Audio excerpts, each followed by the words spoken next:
interest katika hospitali yetu ya Bungoma, because I believe Bungoma is the headquarter. Bungoma town hii ndio headquarter yetu Bungoma County, na pia is a growing town in the region.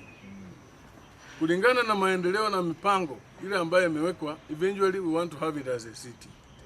Lakini hapa tuko na referral hospital.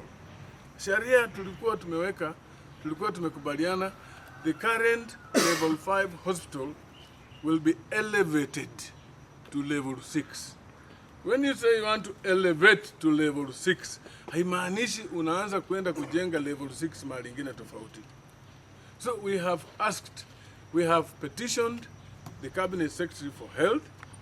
We have petitioned the donors. Tumeandika petition, mwenyewe nimeandika petition kwa Waziri Duale, na group pia ya watu wa Bungoma community ya hapa around wameandika petition.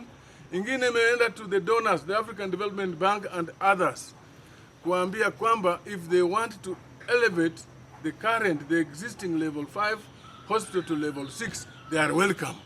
Wakuje wafanye hivyo, lakini wasijaribu kuenda Sichei. That is it. Because that was not even something that the people of Bungoma were thinking about.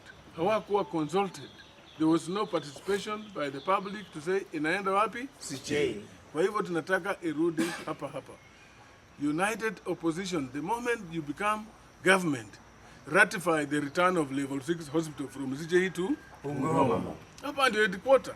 Yes. Hapa ndio iko Doctors Plaza. Yes. Hapa ndio iko apartments. Yes. Hapa ndio iko manyumba. Yes. Ndio kazi inaweza kufanywa ya madaktari. Yeah. Consultant ataenda wapi huko Sichei? Anakaa. Atakaa wapi? So yani lazima tufikirie vizuri na tufanye mambo vile inatakikana.